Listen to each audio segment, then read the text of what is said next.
boo. All right. In the studio, can you hear okay? I sure can. All right, cool. In the studio, Lady Whitefeather here. We're drinking gin and tonics. It's been a hot day. It has been hotter than I expected. Mm-hmm. And we're here. Seasonal AF tour as fuck and fun, depending on your scruples. It's a conversation. I was talking to my son, and it was as fun. That's right, exactly. That's why Zach, shout out Zach. I'll wipe all this sweat off the table.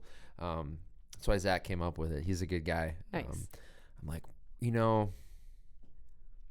I started it because I feel we definitely you have to maybe, make people uncomfortable, get in some people's faces about it.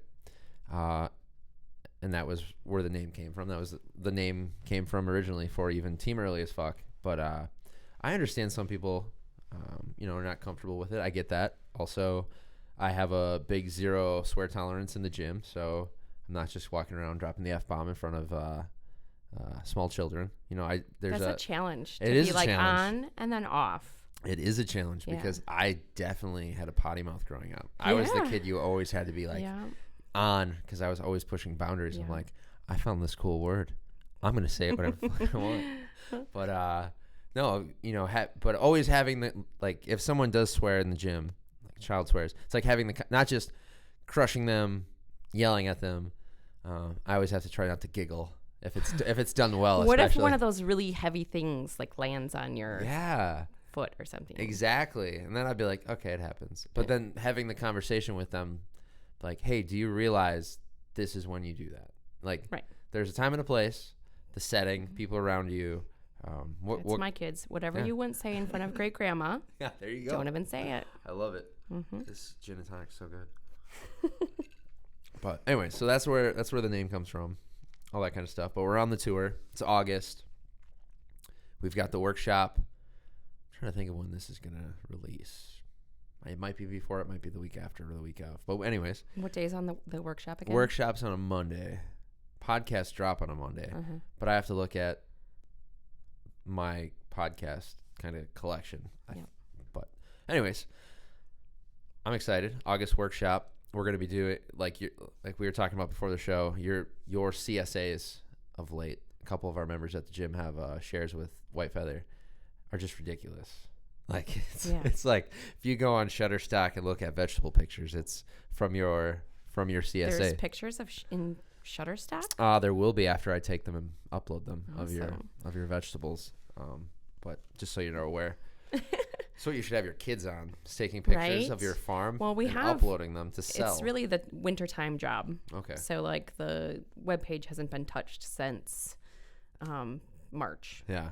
And maybe we'll revisit it in October. So you're saying you're busy right now? Yes, busy. Walk us. All right. Well, first off, intro. Who you are, where you're from, and then we'll dive in. We'll dive in from there. Go. Who am I? Yeah, I'm who Laura. are you? Laura, Lady Whitefeather. Lady Whitefeather. Born and raised in Wisconsin.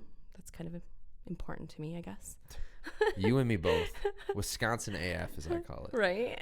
I love Wisconsin. Wisconsin has fun. Yeah, there you go. I went to the university in Stevens Point here for wildlife and biology. Why that? Why that field? Well, biology for sure, because I love blood and guts, and anytime I can dissect something, I'm totally into it. Hence, I've also became the farm doctor. Yep. I just did a little butterfly stitching up today, but not real stitches. On one of your kids or one of the animals? One of the workers. Oh. Nice.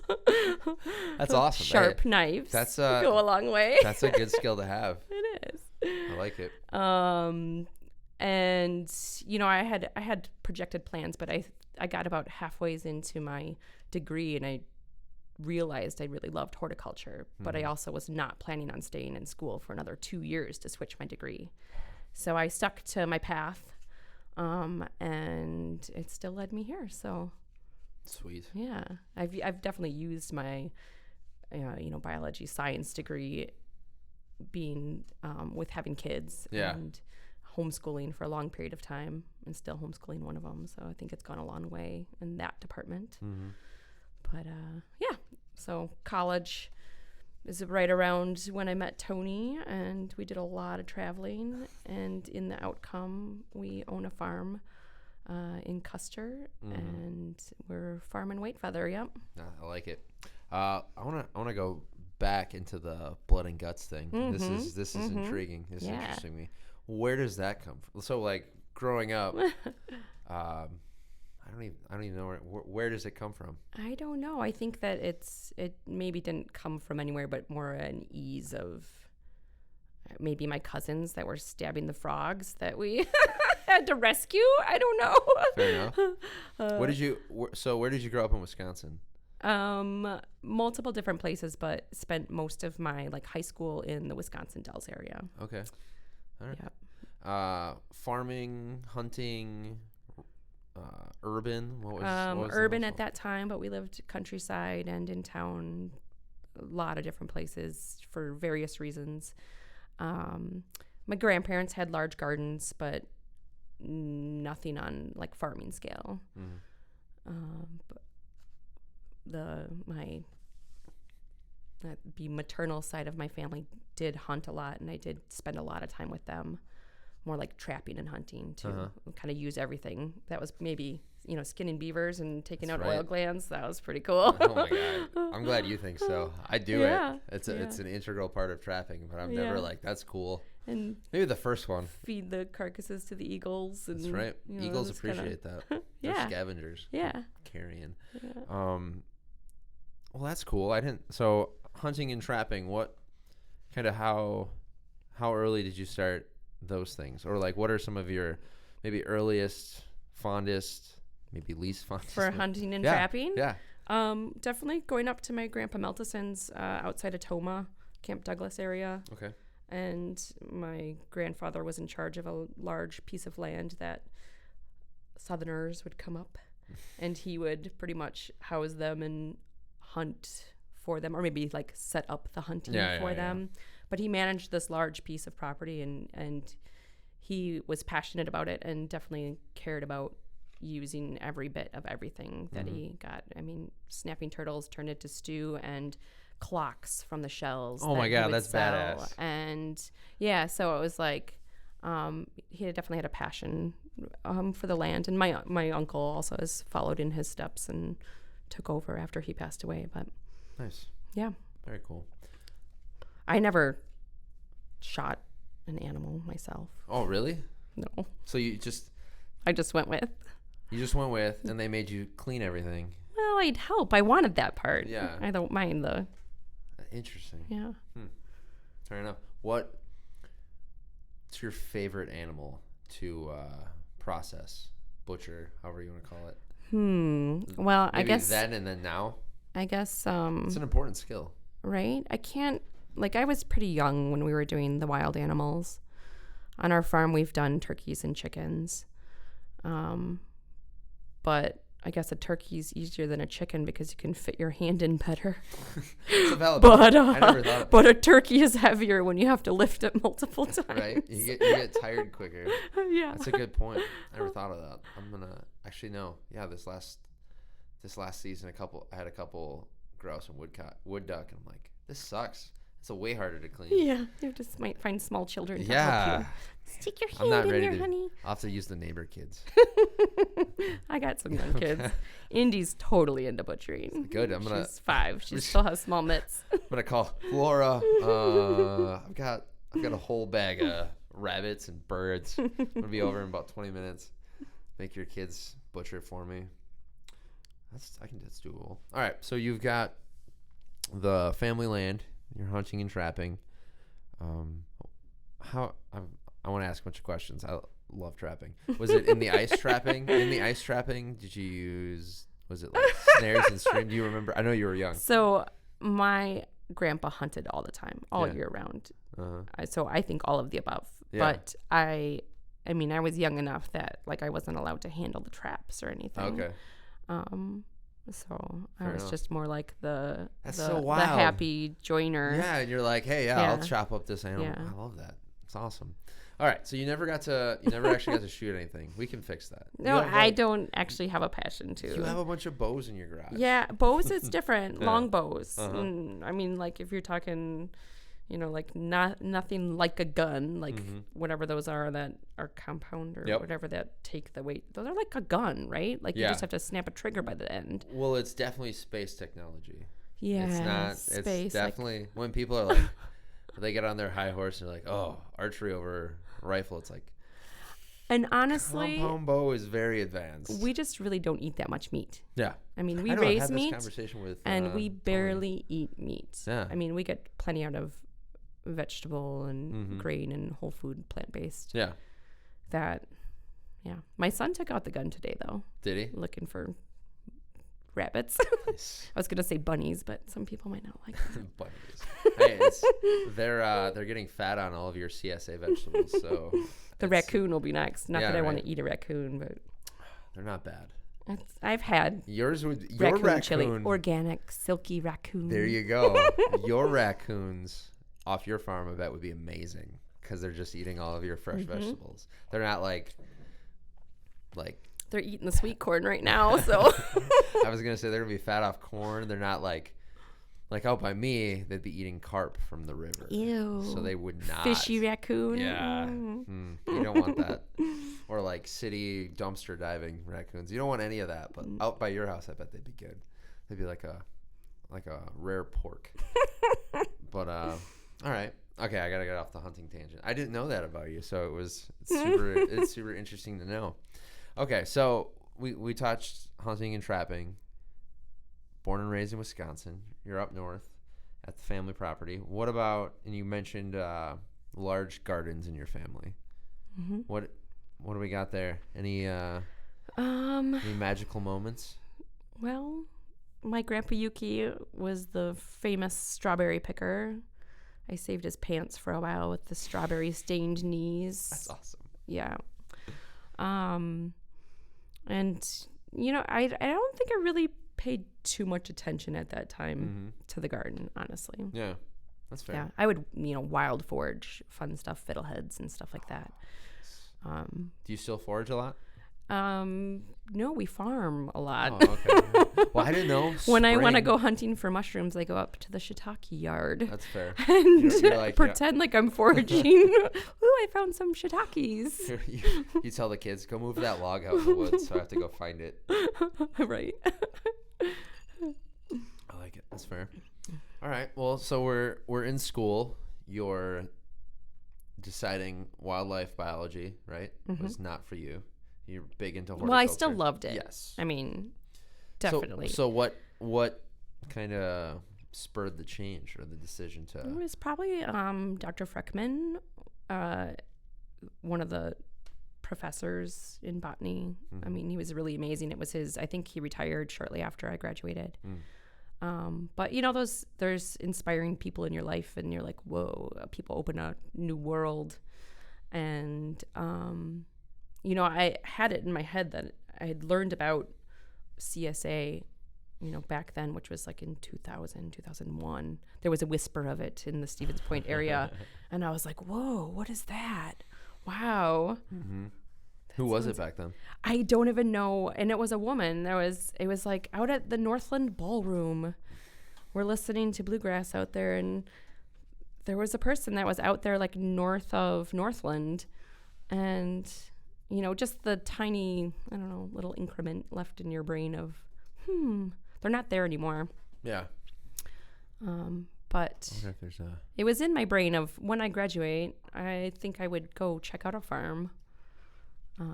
Not that I did. I mean, I did in a different way, I guess. Yeah. All right. Fair enough. So you met Tony, you said during school? Yeah. I think my last year. Okay. And then traveling, where did you all go? Well, we drove to Honduras. How long of a drive is that? Round trip, it took us 2.5 months. Okay. But we had some nice detours. Yeah. It was actually heading to Costa Rica to work on a bird sanctuary. Okay. And he said he would drive me. Uh-huh. And I said, great. So you were going down there to work on a bird sanctuary. Yep. And he's like, all right, I'll drive. Yep. And I said, yes, let's go. Yeah, we brought my girlfriend with too, but fair enough. What were you doing on the bird sanctuary? I could get room and board and volunteer kind of food, room, board. I had a wildlife degree. I loved birds. So work on a bird sanctuary in Costa Rica. My friends actually started, I think it was Friends of the Great Green Macaw. It is still going on, but it's moved to a different location than when I was originally heading there. Mm-hmm. I'm looking this up. I know, right? This is blowing my mind. Friends of the Great Green Macaw.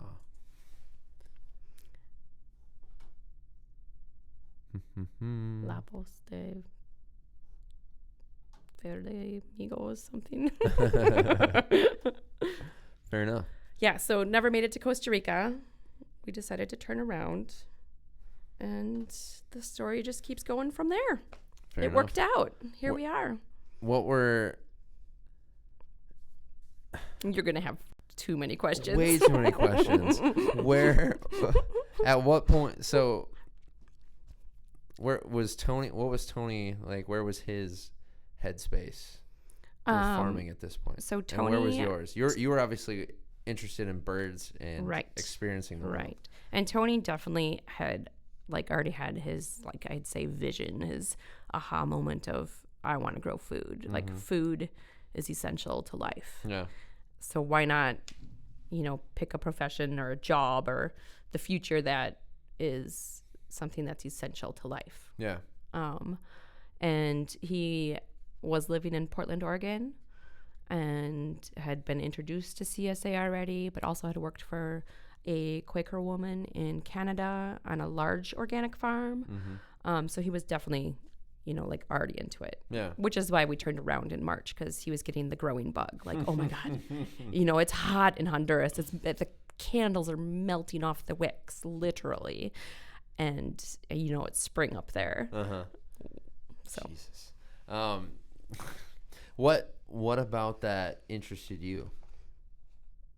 I mean, you've partially Tony, but oh, that's fair. That's fair. Yeah. I don't know. You travel in a van for 2 months straight, and when everything goes really well, you just kind of want to keep that ride going, I guess. Nice.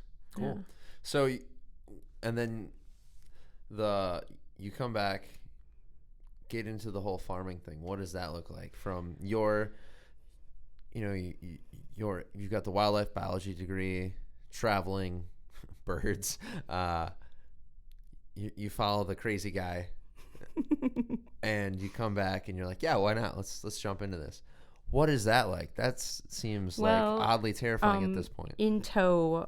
I also was pregnant with our first. Oh, there you go. He's 16 now, so why make it easy? 17 years ago. Yeah. So then it was, I think my vision, my role at that time was definitely more of mothering. Mm-hmm. And if I could do that on a farm, yeah, we were living in a teepee. I've heard and so moving many it around. Stories. And we did, so with really our first two, with our oldest children now were young, yep. We were working on another farm and helping out in Wisconsin before we decided to buy our own property. Yeah. Yeah. So I feel like I'm just maybe now really diving into my role as a farmer. I think mom is a very badass role. More yeah, important than farming. It is. And when you can do both at the same time, I mean, yeah. I don't think I'd want it any different way. Like to have your children with you all the time and involved and on the land. And, we would have workers come out and our young kids would be like, no. You're leaving the ragweed and you need to pull that. That's not a carrot. Like, you're pulling the wrong weeds. I'm 5. Get your shit together. Yeah. Or you're off the team. I will cut you from the farm team. Yeah. I was doing a couple work days at Joel's, and Ellen out there has her 9-month-old baby. It's so cool to have that kind of like farm baby thing going on where everybody's like, you know, taking care of baby. What's baby doing? Or I don't know. It seems it takes super a village, primal and and having people pitch in is crucial. Yeah.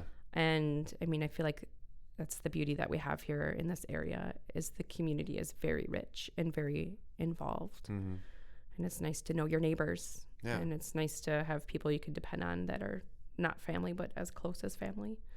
Yeah. Awesome. And how many children do you have now? 3 kids. 3 kids. So teepee mom life compared to homestead mom life. What's that like? I think it's easy when you go in that direction. When you live on the land in a teepee, and then upgrade to floors and a roof that doesn't leak when it rains. It's everything just continuously looks better. So yeah. I don't. It's just doable. I don't know.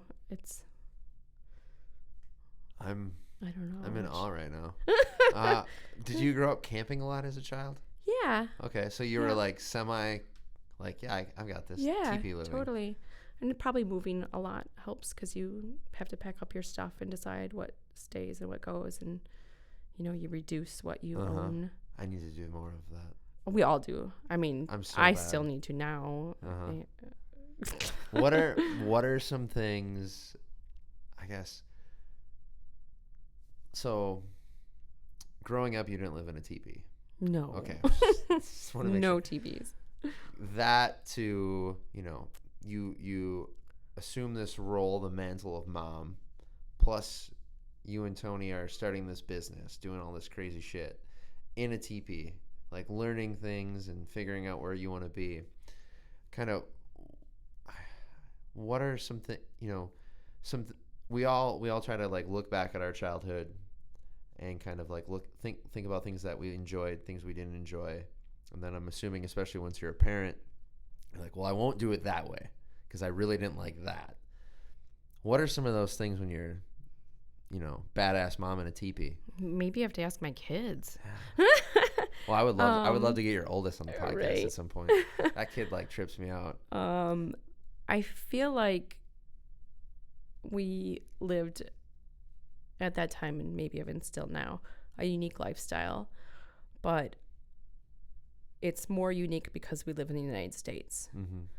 And once you do travel to all over the place, some people are rich when they have a concrete floor and tin walls and a roof. And so, perspectives are different. And I think ideally the perspectives will be different for our kids because we've brought them up in this maybe, United States unique fashion. Yeah. Oh. I like it. And you talked about homeschooling earlier. Did you was that something you were like, hell yeah, homeschooling? Or what was? No, it was needed.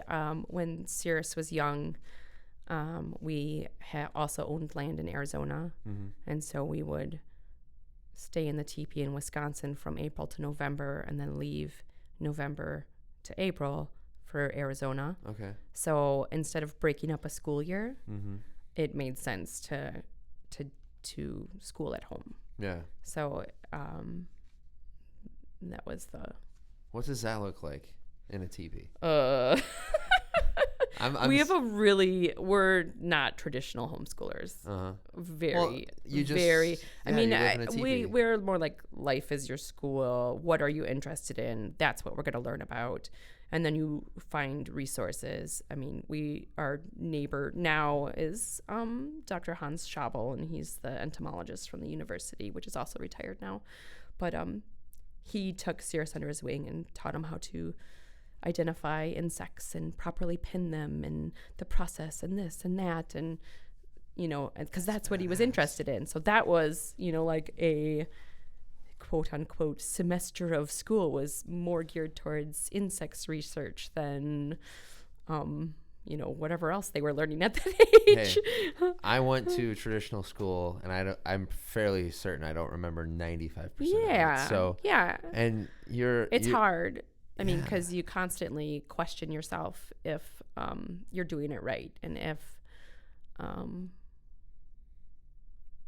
just if you're doing it right, and you kind of have to regroup and have that reminder, like, Bill doesn't even remember what he learned at school. It's fine.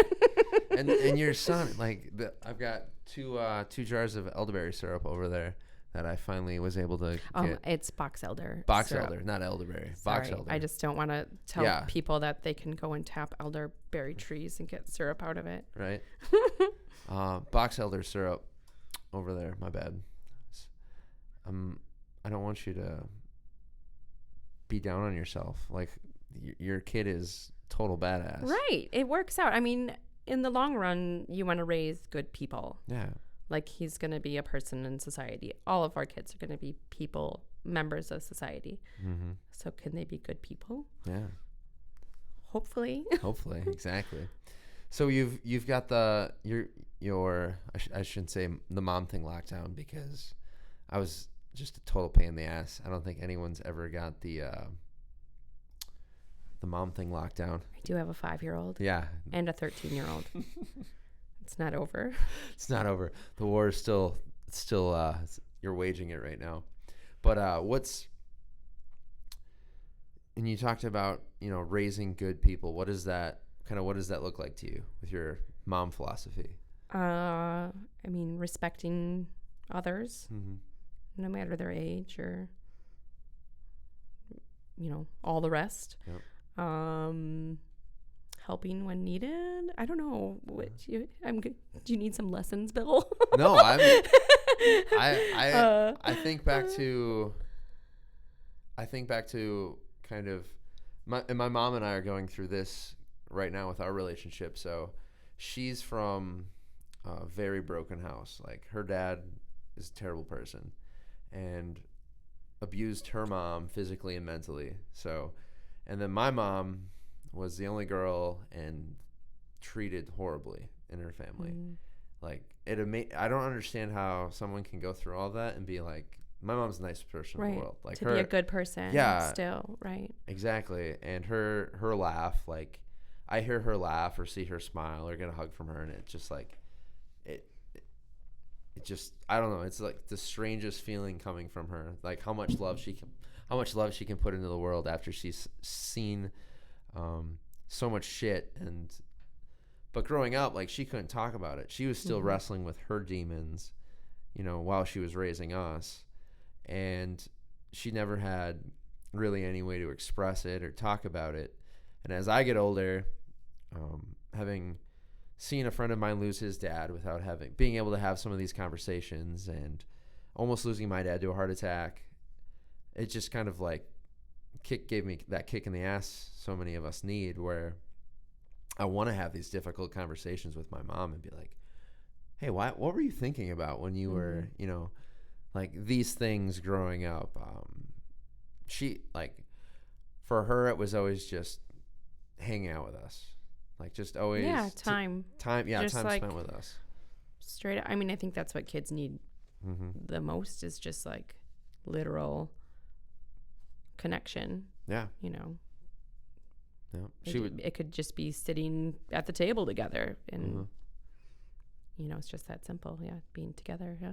What are some things you enjoy doing with your children? There's obviously also times where it's like, holy shit, I just need to go do my own thing. Oh yeah, self-time is extremely important too. Yeah, most definitely.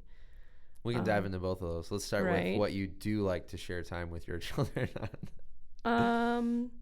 Well, playing games is always interesting. Mm-hmm. With a 5, a 13. Well, with all of them at the same time. Yeah. It's like you want to play games, and then you're like, oh, stop fighting.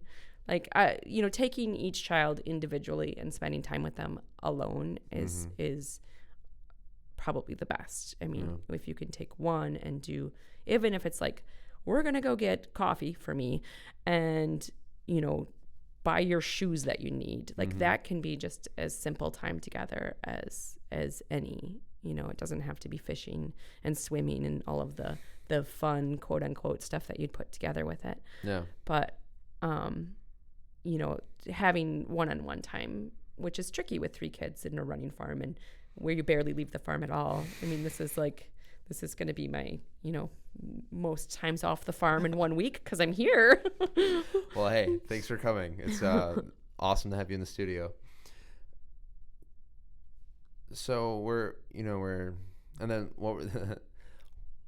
how does a mom of 3, crazy business, farm life, what do you do to kind of like solo time, unwind? What is that? Can you escape any of that on the farm? Not easily, but I do think it's really important. And probably with my kids aging, also, this is like the first year I feel like I've been like, I need 1 hour to myself daily. Mm-hmm. It's just that simple. And I try to include fitness in it. So I'm doing some sort of workout or going for a run or a walk, just like, because I think that's important for my, it brings mental clarity also. So what's a lady Whitefeather workout look like? Throw it at I don't me. even know. I have to videotape myself to see what it looks like. You're just moving, getting after it, splitting wood. I do. Squatting like pigs and shit on your back. No, I don't want to hang out with the pigs on my time. That's just not right. That's fair. I do I've got this like little program for some interval training stuff. Oh, nice. And then I run once a week. That's awesome. And with my girlfriend. Yeah. So we run around the block 3 miles and talk. Love it. While we're running. Man. You need that for sure. Like we've been talking about. You need that me time, that whatever it is, mental break, meditation, mindfulness, whatever you want to call it. Yeah, something that makes you feel better when you're done with it. Not like I ate that whole tub of ice cream, because I would also do that. That is also. But then you feel kind of sick when you're done. Yeah, right. You're like, oh, what have I done? Exactly. And then so we're talking about the mom role, farming, kicking ass. And you mentioned earlier, you feel like you're just now entering into the farm her role of it all. Mm-hmm. What is that? What do you mean by that? What does that look like for you? Well, I feel like I have more headspace for the farm, I think, because the kids are older, and my youngest is still 5, but we've gotten through a lot of raising hurdles where the 3rd child is just like a free range child, so she's fine. Yep. But I just feel like my passion for the farm is greater now. Yeah. And I know my husband can see it too, and it's like I have more energy to do it probably. So I'm like, oh, I'm gonna go get the chicken crates. We're loading them up at 9:00, after dark, because that's when you do it. And I'm running out the door instead of being like, will you go get those crates? We really should do this, just kind of delegating roles more and occupying them more. I think that's, important and really works. Like delegating roles, first of all, is like, this is what I'm going to be doing and this is what you're going to be doing, so that there's not confusion and overlap. And yeah. Makes sense. Yeah. What do you... now that 2 of the kids are definitely, for the most part, semi-independent, what do you love doing on the farm? Excuse me. The greenhouse is my favorite space. What just happened? Probably that gin and tonic. Yeah, right. It's hitting me hard. Going to your head. Yeah, I think the greenhouse is my favorite space. Like taking care of the baby plants now that I don't have babies. Especially wintertime and spring and fall when the greenhouse is warmer than the outside and the sun is, warmer in there, and watering and transplanting and seeding and the pricking over, all of that little stuff that happens in the greenhouse. I think that is one of my favorite spots. But I am in charge of all the animals, so my wildlife degree is being used well. Going back to the as blood I guts. am. Yes, I am.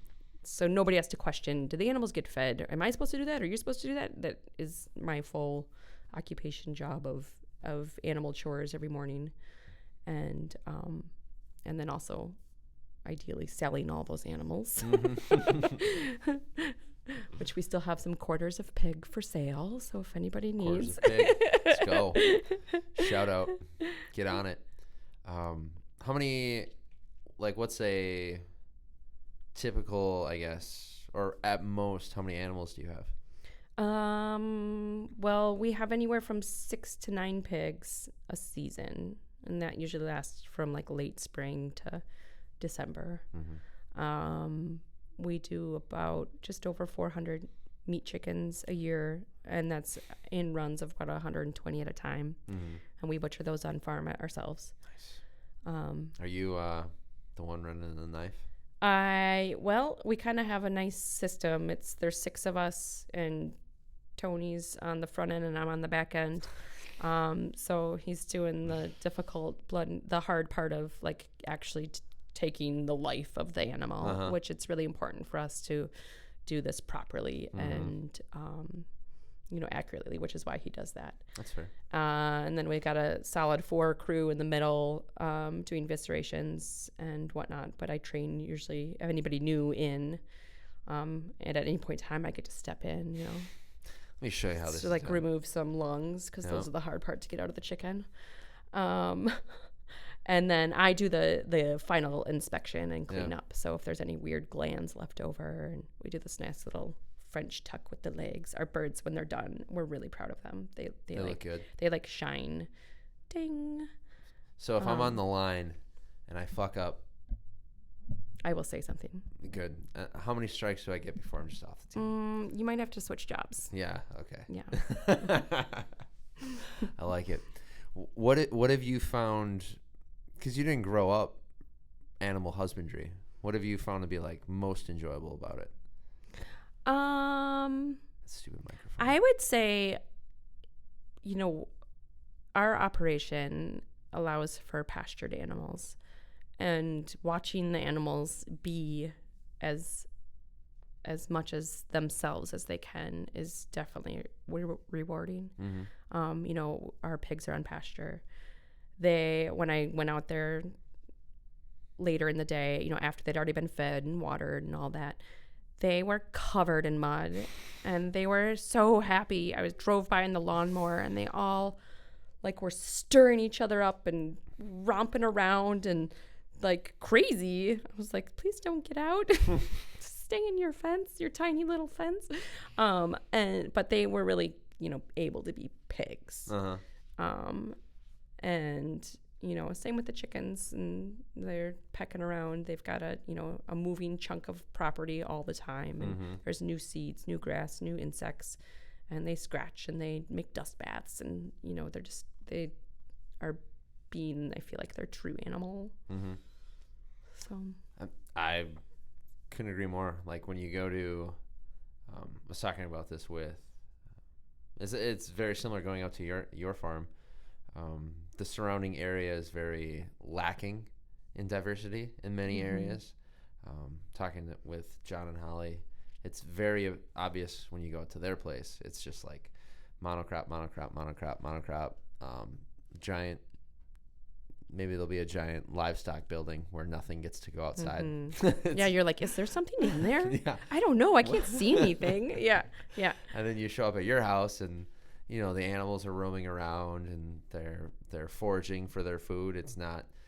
I always laugh when you go to the store and it's like, this chicken was fed a vegetarian diet. Right? Like chickens are not vegetarians. Hello. They're little dinosaurs. They love grasshoppers. It's actually their favorite. If they could eat the protein of grasshopper all the time. They would. They're like, just pick grasshoppers. So it's crazy. And I want to get kind of your viewpoint of this, having, grown up not in farming, moved to Point, got into it, seen the evolution of it, thinking, you 2001, you're like, oh, CSA, that sounds pretty cool. But how far we've gotten away from actually knowing where our food comes from. And I just, you're talking about seeing the animals kind of in as natural of a habitat as we can make for them without it being wild. So kind of from your standpoint, mom raising these 3 kids, farming, this evolution, you kind of continue, like we all do, continuing to understand our role, what we find fulfillment in our passions. What has been kind of your view as you see this all unfold? I mean, obviously raising 3 kids is insane, and you kind of just survived that. But I guess, yeah, what's your opinion on food systems, where they come from, and people understanding where the food comes from? That's a big There's question. a lot, I know. pass. Yeah, No, I'm just fair. kidding. No. Moving on. Gin and tonic. I mean, I think that, it comes back down to where we're at. For us, we're so lucky. We have, Farm Shed is educating people left and right, and that is such a valuable resource. I've seen people move to this community and be like, what? There's this, there's that. Like, I finally feel like I know where my food is coming from, or I can, we're do our best to provide that space. We want people to come out to the farm and experience it, because they don't get to. And to be able to have a school group come out, which we do multiple times, and to show kids, like, first of all, do they know what an eggplant is, let alone how it grows on the plant, or how beautiful the flower is from it. So there's all these, components that I don't know where I'm going with this. It is so important. It really is. And it's an honor to be able to offer it, to the community. Yeah. Like, come see the farm. And it's why we still butcher on farm, because it's how meat gets to your plate. We could easily, hire somebody else to do it, but we don't want to lose that component of how meat gets to your plate. Yep. Yeah. I like it. You talked earlier about how, I've talked to Tony a little bit about it, but how most of your diet is plant-based. Can you kind of, I guess, dive into that, like your own? And I ask everyone this, and there's not really, as long as you're meeting your minimal, micronutrients kind of requirement, macronutrient requirement, there's no really right or wrong answer. I'm just interested in kind of how farmers, approach it, because it's an interesting topic to me when I look at food systems, and then our human requirements. There's obviously the performance requirements from the health and fitness standpoint. So many people are pushing, and rightly so, because you look at the standard person's diet, there's not a lot of protein in it coming from anything. It's just processed junk food for the most part. There's more protein in vegetables, I think, than most people realize. Oh, yeah. I'm saying they're not eating vegetables. Right. Sure. Yeah. Well, that is what I'm saying. There's no vegetable or animal protein being eaten. Yeah. But I guess what I want to ask you then is kind of what has your food journey look like, nutrition journey, from growing up, traveling, and then kind of embracing the farm life? Well, I would say it's definitely evolved, obviously. And there's certain aspects of, my physical body that is different because of eating mostly organic vegetables for, stuff that we harvested, so fresh, really fresh. Simple things like I used to have more of a rosacea, which I'm probably red right now, but that's because of the gin and tonic. And headaches, very, very frequent headaches. And I, my skin is completely cleared, and I barely ever have headaches unless I drink too many gin and tonics. That'll happen. Yeah. So, there's an evolution in that, but I want to hear all of it. I'm super. So, when you maybe first got into farming, was that kind of so? Tommy from Black Rabbit Farm has been on the podcast, and I remember him saying Yeah, I was because he was getting into his fitness kick and he's growing all these vegetables. He has all this meat on his farm, and he was eating like Cliff Bars, Right. Like what typically is is labeled as healthy. Right. I mean, our current diet is mostly farm vegetable based, and the hard part is you would think that raising kids on a farm their whole life they would eat more vegetables, but each one has their challenges, and each one is different. They're all individuals? What? Yes, totally. What? So if we can let them all be individuals, I mean, a lot of raw vegetables go down, and a lot of dirty vegetables, which I think is good. Yeah. Really. But it's pretty simple. I mean, we're always doing some sort of grain or pasta or the neighbor's homemade pasta. Ooh. Or homemade like or pizza, homemade pizza dough. Also good. Loaded with veggies. Yeah. But a lot of, I mean, if I'm cooking, it looks very different than if Tony's cooking. Because my dinner is one pot wonder. All right. It's all cooked in one pot. Preach. All right. Cheers. It's pretty much. It's pretty much doing dishes.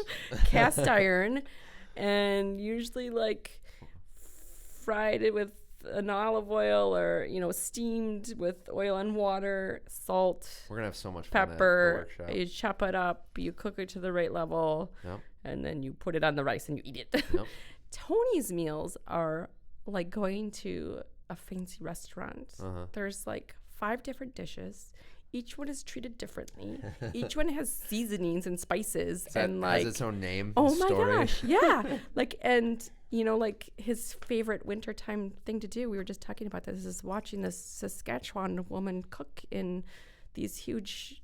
I don't even know what she's doing, and he's like, "Baby, maybe you should try that lemongrass in there." You're like asleep. I don't know. Wake me up when the food's done. Yes, I'm going to bed. So if we weren't so busy, I could get him to cook more. But like I said, we each pick our roles. So I cook more often with salt and pepper. And the big pot, it drives. So when I had a year of school where I was open to gym, working there full time, driving 8 hours a week, and then going to school part time. Like I did that for a year before I moved to Point. I ate the same exact thing for breakfast and lunch every day, and it never once got old. Oh, that's good. Like I'm sure there were a few times, yeah. But that drives Rissa insane, and I'd be like, I'm just gonna cook it all in one pot, right? And I'm gonna eat that all week. Yes, like that's it. So I appreciate where you're coming. I can cook kicks for like a month. Like I could eat a scrambled egg with onion and Parmesan cheese for breakfast for like a month straight. Yeah, and then I'm like, okay, now I need something different. And then you're gonna like mix up the vegetable. You're like everything else. And now I'm gonna add.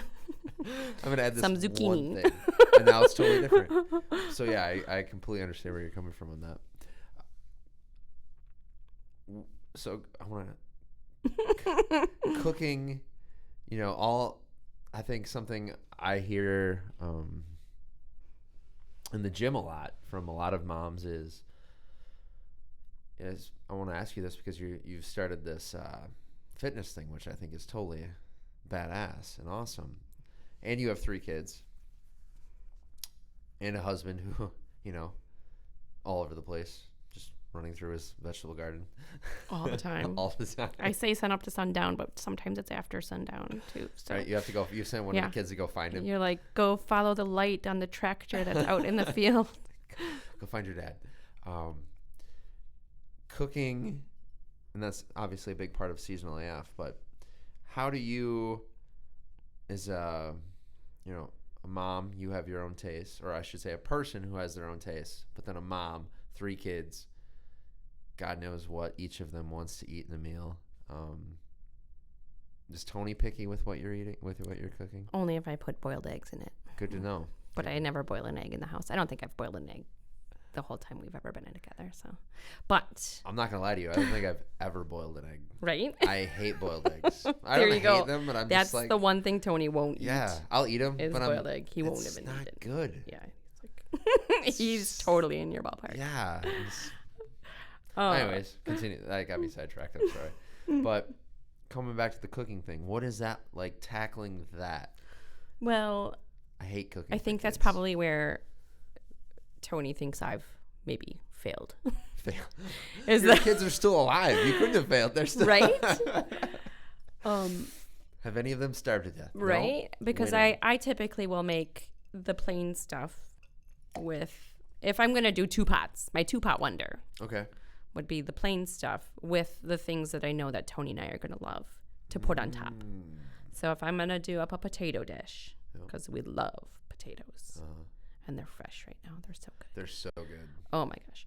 I picked them at Joel's. I will do just potatoes, and I hope my kids don't listen to this, but I'll like press garlic into it because they won't ever see it, and maybe I'll even press onions into it because it makes it so small that they can never find it or see it, and never even question if I. Of course, Mom wouldn't do that. What are you talking about? Would never put those in there. I love you too much. Right.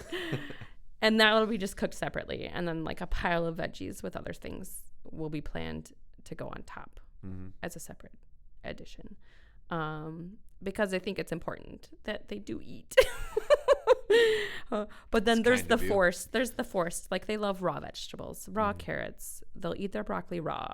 The microgreens are an amazing thing because so many kids love the microgreens. And my kids hate lettuce and hate spinach, but they will eat the microgreens. Yeah. And so I bring that to the table straight up every time. Like, well, if you're not going to eat the veggies I cooked in this pan, you have to eat a pile of microgreens. And I feel good about that. So that's kind of what that looks like. I love it. Shout out for the microgreens. Seriously, because they're that's amazing. Like, that's the gateway vegetable at the gym. Oh. Because I'll be coaching, 30, 40-year-old adults. They're like, I don't eat vegetables. I'm like, what?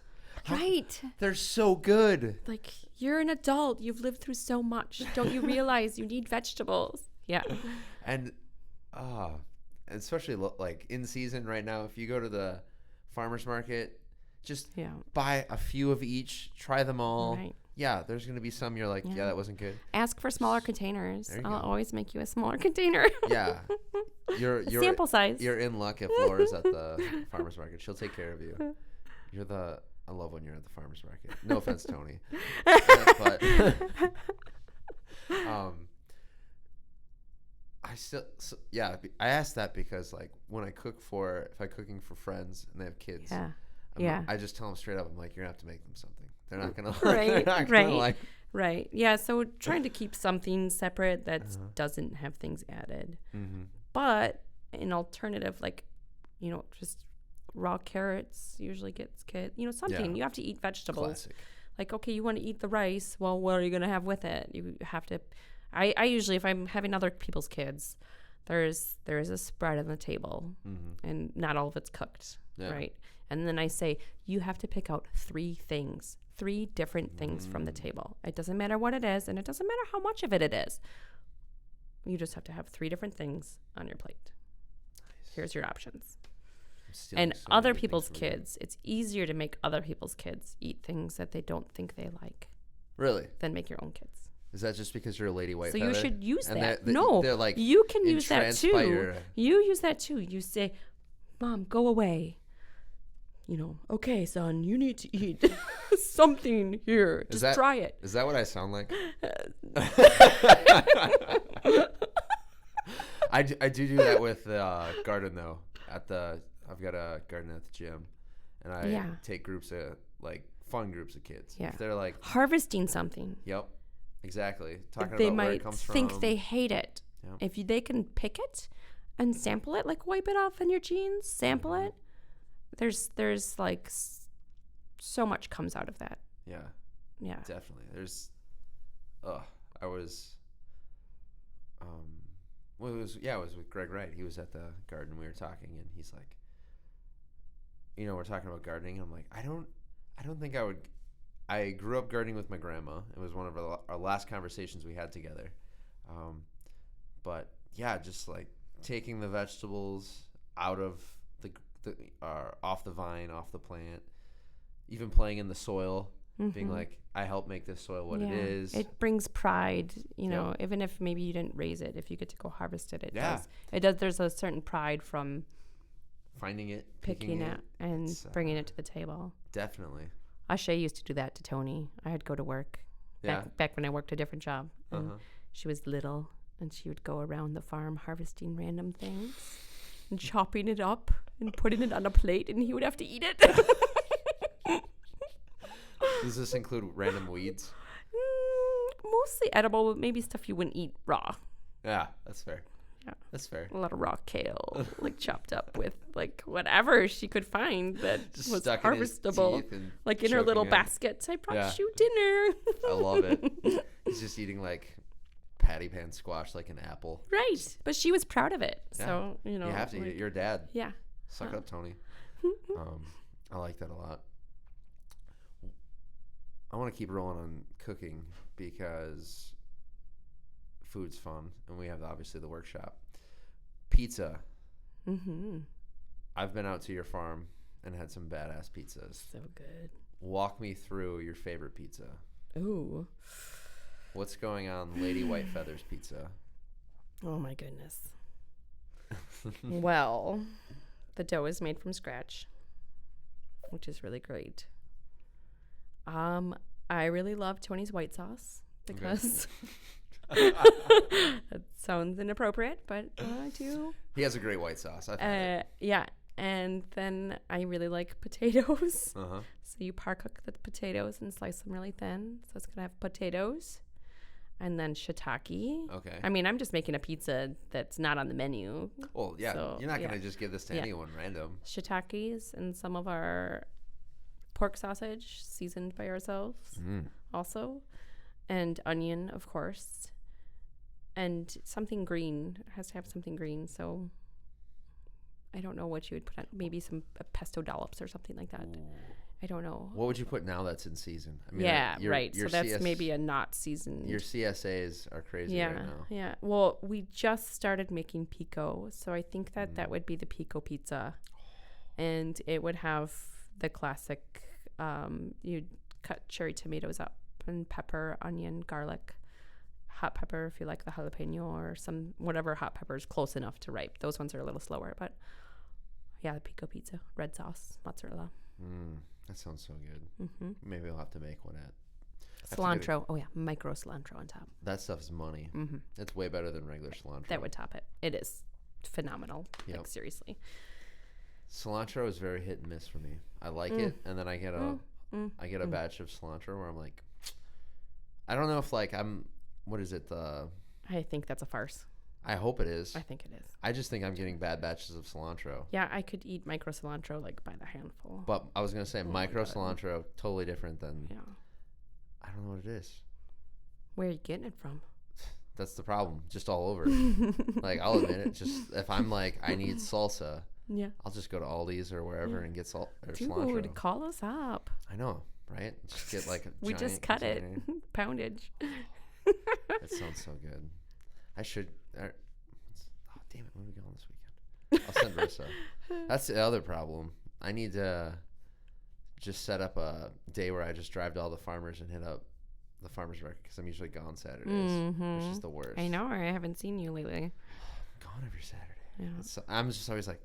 Can I get? No, I'm gone Saturday. But farmers market's the best. Just roaming around. I forgot. Who was I talking to? We were talking about farmers market versus grocery store. You can bring dogs. Right. Win. As long as your dog doesn't pee on the corner of my booth, I'm fine with that. I don't think Django's done that yet.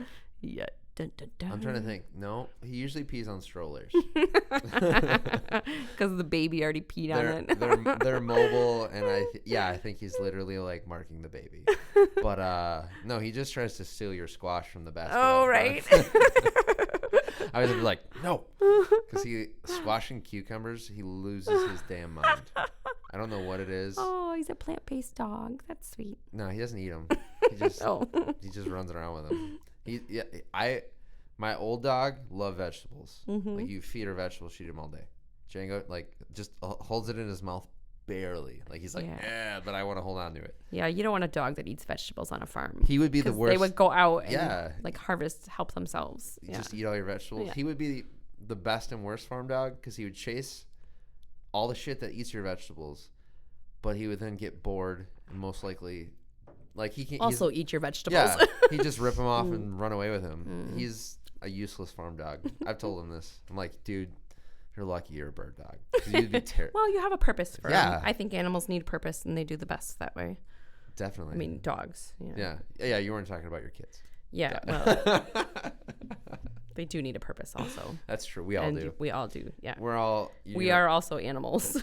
That's such a good... that's kind of something that I think gets missed by a lot of people. Yeah. A sense of purpose is so important. Yeah. How do you have that conversation with your children? No, it's hard. It's really hard. I mean, actually, maybe not having the physical conversation, but instilling a sense of purpose is hard.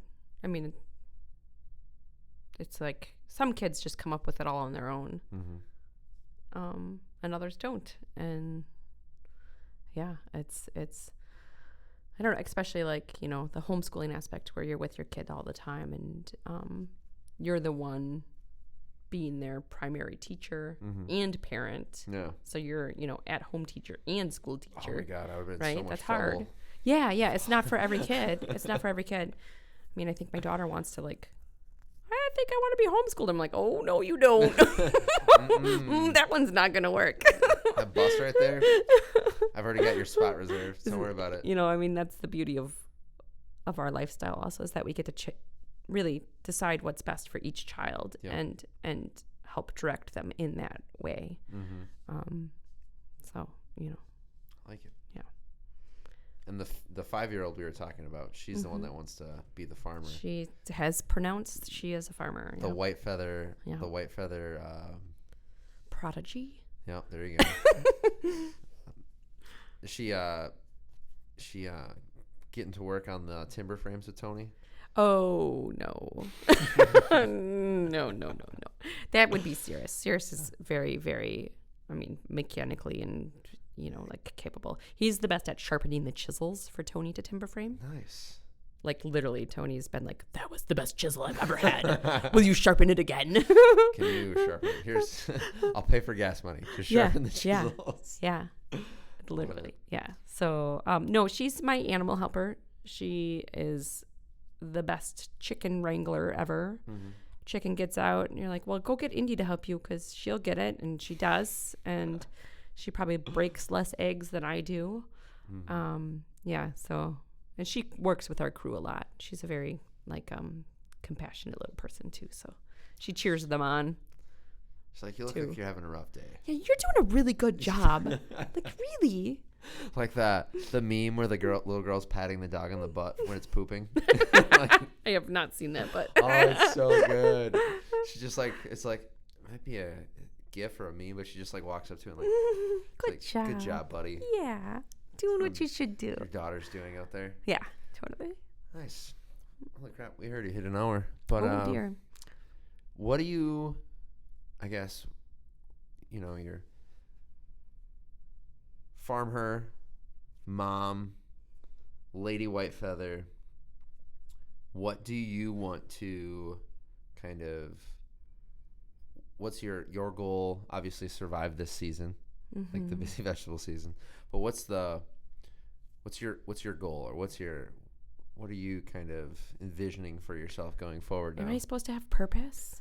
Maybe that's maybe what we're getting at. You talked a big purpose game, right? What's yours? Oh gosh, what do you want to? I'll pass. Is it keep Tony alive so the pigs don't eat him? Keep the kids alive. Well, each season has their challenges, so and that could be a season, as in each week has their challenges. Each little we're in Wisconsin, and summer is feeling like we're coming to the end of it. You feel it already, especially being outside farming. So I'd say, season to season, you get through those challenges and anticipate that there's going to be more, of course. But, how do you dampen the challenge each time? And we're constantly growing and progressing, but also you have to plan, you have to have foresight, which is a muscle that I'm working on strengthening. because mine's not very good. And yeah, so I mean, we're only aging, which, you know, I'd say happily aging, but you have to plan for it too. So we're not always going to be farming as intensely as we are right now. And so what does that look like in 10 years? What does that look like in 15 years? You know, so there's like the big picture plan too. Mm-hmm. Yeah. Seasonal so and fun. Get through the season and strengthen that foresight muscle and kind of so that we can know where our purpose direction is and what it's going to look like. You know, it's to be successful too. I mean, it's hard. Yeah. You know, it's not easy it's a lifestyle, not a moneymaker. So we'll get, you know, eventually. Yeah, we plan to not make money. It's not like that big of a deal. If I you would plan for the lifestyle. I would like for the people that make our food to make more money. Right. That's a goal of mine. I have a goal to have a house. There you go. That's my next big goal. Teepee life. I just teepee like in November. Just I can't wrap my head around it. Or even March and April. Well, you change the seasons and your layers get thicker and you acclimate. The hard part is going into a building. That's fair. Not being outside all day or by a fire or whatever. Yeah. It's going into a building and you're like, oh my God, it's so hot Why here. do people live like this? Yeah. You climate controlled, soft people. Yeah. That's my problem. Totally. Just too soft. Yep. And then another thing I want to ask you or end with is any mom advice for moms listening when it comes to, I don't know, not beating your kids to no. Yeah. I thank my parents every time I'm home. I'm like, thank you for not beating me to death, because I was just a total shithead. But no, you know, raising kids, getting them to eat things. I feel like moms need reminders that you're not alone, and being a mom is not easy. And like, even the people you see walking down the street that got it all together, they don't have it all together all the time. That's just not how it is. So I'm, you know, like you, I have good moments and have bad moments, and you have to take deep breaths, put yourself on a timeout, just so you can return to the situation that you have while parenting. But I think that also to remind yourself that any way you do it is right, because there's a million ways to raise children, and the way I'm doing it is not right for you, but this is just the way I do it, and it's right for me. And the way you're doing it is just right. Yeah, I love it. It's good to have a reminder. If people want to reach out to you, follow you, come buy microgreens from you, where can they find you? Saturdays, Stevens Point Farmers Market. That's we right. also have a winter market. Yes. That runs all winter long, behind Fleet Farm. Yep. Our webpage, whitefeatherorganics.farm, has a bunch of photos and farm info and contacts. Yep. And we got Facebook, Instagram. Lady Whitefeather on Lady Instagram. Whitefeather for me, Whitefeather Organics for the farm. I do run the farm's Instagram too, so because Tony does Facebook. So Yep. split the chore. I was gonna say dividing up social media. I like it. It's a little different version. It is of the Whitefeather story. I imagine you can look and tell who's who. Yeah. His are like you said, Facebook is very much like vegetables in Tony's dirty hands. Right. And then Instagram is there's a lot of animals. Animals and kids. I try to be like, I better go out to the field and take a vegetable picture. Yeah, every once in a while you're like, this is a carrot. This is a piece of kale. No, but Laura, thanks for coming on, and I'm excited for the August workshop. It'll be a blast. Yeah. Salt and pepper. That's right, salt and pepper, one dish wonders. All right, see everybody later. Thanks.